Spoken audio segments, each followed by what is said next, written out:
La congrégation des Petites Sœurs de Sainte Thérèse de l'Enfant Jésus, première congrégation qui a vu le jour en Haïti le 14 décembre 1948 par un prêtre haïtien, le révérend Père Louis Farnèse Richard, qui s'est associé Marie-Françoise Camélia Loyer comme cofondatrice. Cette dite congrégation est dans la ligne d'une meilleure réponse à la proclamation de l'Évangile sur la terre d'Haïti. Le fondateur qui formait dans sa tête l'idée de fonder l'UNESCO du bon Dieu, selon son expression, regroupe des jeunes filles intéressées à l'éducation de la masse paysanne, à la formation de leaders paysans. C'est là l'objectif de l'UNESCO. Mais le fondateur y ajoute le souci de développer la vie chrétienne des paysans, d'où notre mission d'aller dans les montagnes, là où les autres n'arrivent pas, et de promouvoir, entre autres, une catéchèse adaptée à leur activité rurale, à améliorer leurs conditions de vie en leur offrant des cours d'éducation rentable, d'alphabétisation, de scolarité élémentaire, supérieure, professionnelle ou même technique.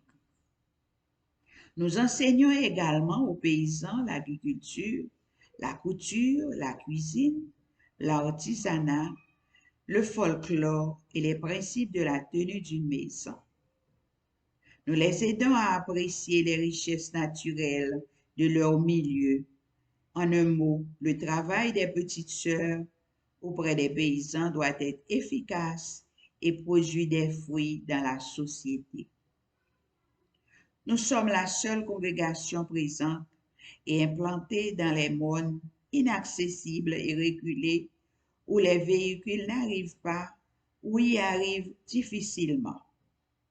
Pour être plus efficace et significative auprès de nos pauvres paysans, nous avons des partenariats qui sont le secret du succès de nos missions et qui voient des avantages sociaux pour le monde rural.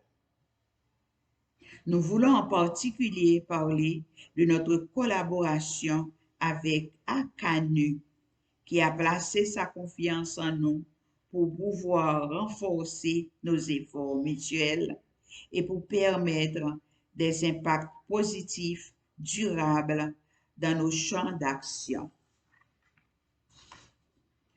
Nous voulons une fois de plus profiter de ce 50e anniversaire pour présenter à tous les membres d'ACANU qui, par leur fidèle soutien, rendent possible la réalisation de plusieurs projets en Haïti en précieuse collaboration avec les Petites Sœurs de Sainte Thérèse de l'Enfant Jésus. Je veux citer l'école de formation professionnelle Sergent Marc Gallagher, qui nous permet de concrétiser et de mettre en application l'éducation rentable prônée par notre fondateur, le serviteur de Dieu Louis Farnèse Richard. Les différents projets d'agriculture exécutés soit de niveau de FEPPMPH, Fédération de l'encadrement des petits paysans des modes et des plaines d'Haïti, pour améliorer le niveau économique des paysans, soit au niveau de la ferme de Fort-Liberté pour sa mise en valeur. Merci. Avec vous, nous imprégnons toute la démarche de notre charisme missionnaire avec le programme de demi-bourse à Rivière-Froide au sein de l'école Saint-François de Sales, l'école de formation professionnelle Sergent Marc Gallagher et des programmes adaptés pour les enfants handicapés et déficients au sein du centre Alta Visita. Encore une fois, nous vous renouvelons tous nos profonds remerciements et nous allons continuer à vous soutenir par notre prière fraternelle et communautaire. Sœur Denise Desilles, responsable générale de la congrégation des Petites Sœurs de Sainte Thérèse de l'Enfant Jésus. Merci.